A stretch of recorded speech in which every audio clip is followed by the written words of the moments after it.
সবাইকে নমস্কার।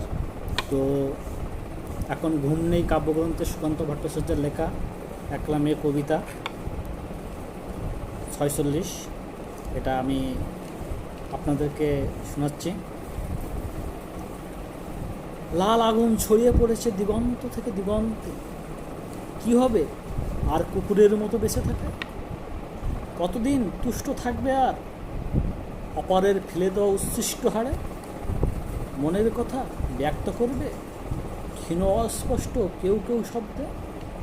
ক্ষুধিত পেটে ধুকে ধুকে চলবে কতদিন ঝুলে পড়া তোমার জীব? শ্বাসে প্রশ্বাসে ক্লান্তি টেনে কাঁপতে থাকবে আর কতকাল?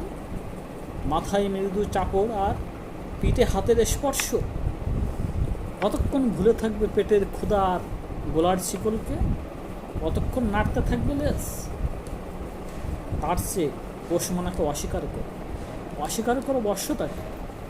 চলো শুকনো হাড়ের বদলে সন্দন করি তাজা রক্তের, তৈরি হোক লাল আগুনে ঝলসানো আমাদের খাদ্য।